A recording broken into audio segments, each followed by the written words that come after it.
Samajwadi party ये समझती है कि आपका काम सिर्फ दरी बिछाना है,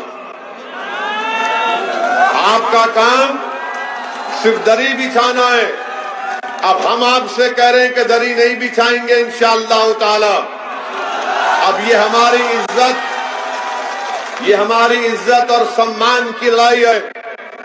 अगर अखिलेश यादव समाजवादी पार्टी ये समझती है कि अल्पसंख्यक समाज को दबाया जाएगा, कुचल दिया जाएगा और उनका हक उनको नहीं दिया जाएगा, और फिर समाजवादी पार्टी बसपा ये कहती है कि ओवैसी को वोट मत दो वरना बीजेपी जीत जाएगी, ये कहते हैं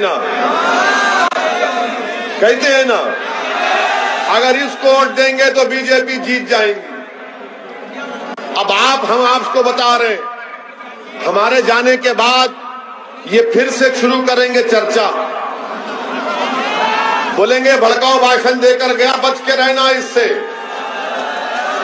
आप उनको बताइए, हम आपको सुनिए हमारी बात को, हम आपको बता रहे हैं 2019 के लोकसभा के चुनाव में आपने बीजेपी को वोट दिया था?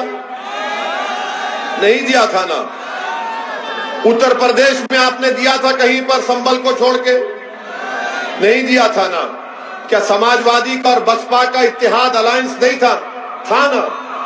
आपको मालूम कि दिल्ली में एक CSDS ऑर्गेनाइजेशन है जिसने बताया कि 2019 के लोकसभा के चुनाव में उत्तर प्रदेश के 75% मुसलमानों ने सपा और बसपा को वोट दिया।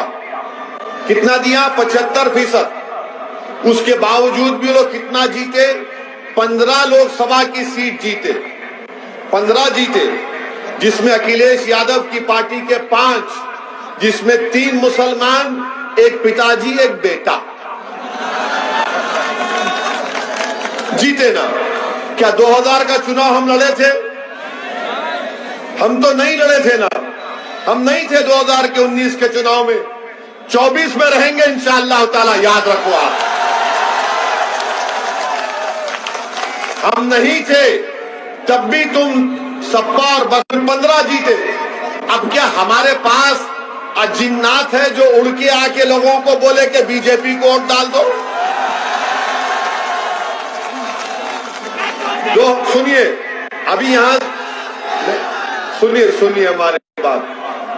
2017 का विधानसभा का चुनाव हुआ, हम 30 सीट के करीब लड़े। उत्तर प्रदेश में 400 विधानसभा की सीट है, 400 है ना। आप तो सपा और कांग्रेस मिलकर लड़े थे और गाना बनाया था, यूपी को इन लड़कों का साथ पसंद है, गाना बनाया था ना। मगर फिर भी योगी मुख्यमंत्री बन गए, हम जिम्मेदार। 2014 का पार्लियामेंट का चुनाव हम नहीं लड़े, मजलिस नहीं लड़ी। 75 के करीब पार्लियामेंट की सीट पर बीजेपी कामयाब हो गई। हम जिम्मेदार थे क्या? हम नहीं थे। तो इनका ये इल्जाम ना सिर्फ झूठा है बल्कि हमसे अब डरना शुरू कर दिए हैं लोग। ये डर इसलिए है कि हम सच्चाई को बयान करते हैं। ये डर इसलिए है कि वो जानते हैं कि अगर आप एक मर्तबा खड़े हो जाएंगे और इनकी जंजीरों को आप जब तोड़ देंगे, आपको अपनी ताकत का अंदाजा नहीं है। आपको अपनी ताकत का अंदाजा उसी वक्त होगा जब यहां से आप मजलिस के प्रत्याशी खालिद जमा को कामयाब करेंगे, यहां से विधायक बनाएंगे।